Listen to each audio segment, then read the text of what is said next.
Merhaba arkadaşlar. Bugün çok renkli, çok lezzetli, pratik bir kek hazırlıyorum. Zürafa kek. Kek için 5 adet yumurta kırdım. Sarılarını ve beyazlarını ayırdım. Şimdi ayırdığım bu beyazların üzerine 1 çay bardağı şeker ekliyorum ve mikserle iyice çırpıyorum. Yumurta aklarını iyice çırptıktan sonra üzerine 1 çay bardağından 1 parmak eksik sıvı yağ ekliyorum. Yine 1 çay bardağından 1 parmak eksik yoğurt ekliyorum. Düşük ayarda tekrar çırpıyorum. Şimdi üzerine 1 su bardağı dolu dolu elediğim unu yavaşça ekliyorum.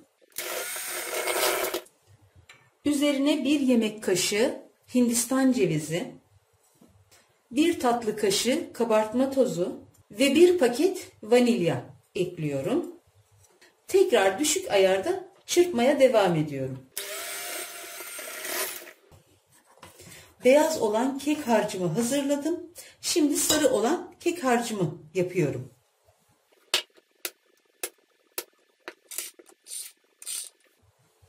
Yumurta sarılarının üzerine yine 1 çay bardağı şeker ekliyorum. Ve mikserle şekerler iyice eriyene kadar çırpıyorum. Şekerler eridikten sonra üzerine yine 1 çay bardağından 1 parmak eksik yoğurt ekliyorum. Yine 1 çay bardağından 1 parmak eksik sıvı yağ ve düşük ayarda çırpıyorum.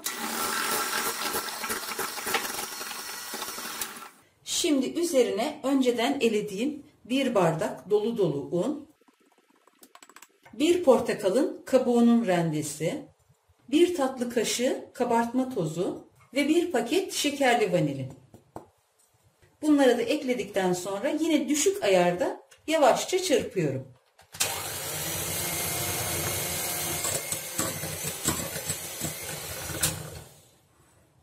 Tamam, bu da hazır.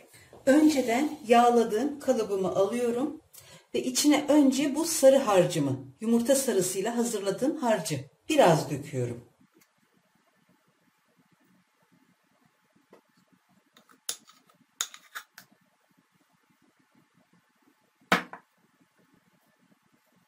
Kalıbın tabanına iyice yaydıktan sonra üzerine tarçınla kaplıyorum. Şöyle tarçını eleye eleye üzerinde gezdiriyorum. Aromaların ve renklerin birbirine karıştığı çok güzel bir kek oluyor. Şimdi de beyaz harcımın yarısını üzerine döküyorum.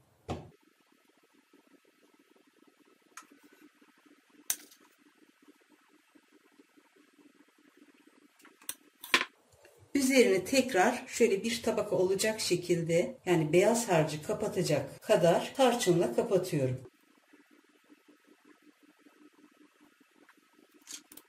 Şimdi kalan sarı harcımın hepsini üzerine döküyorum.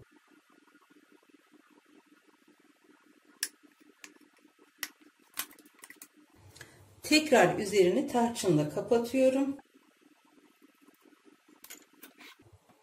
Ve kalan beyaz harcımı üzerine döküyorum.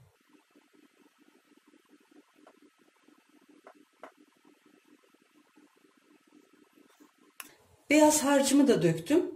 Şimdi önceden ısıttığım 170 derece fırında pişiriyorum.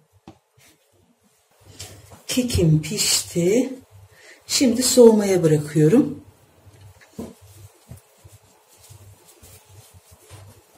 Şöyle üzerine de bir bez örtüyorum. Tamam.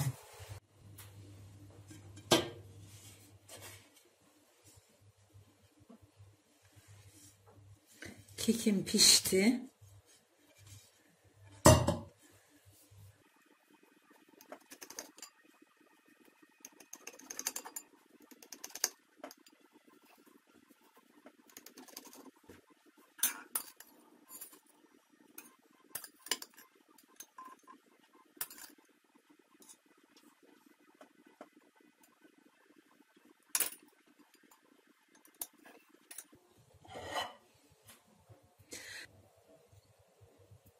İçindeki tarçın, Hindistan cevizi, portakal kabuğu ve vanilyayla müthiş bir koku oluşmuş. Çok lezzetli, çok kolay ve çok güzel görünen bir kek. Herkes yapsın, herkes denesin isterim. Yapmak ve denemek isteyen herkese şimdiden kolay gelsin, afiyet olsun.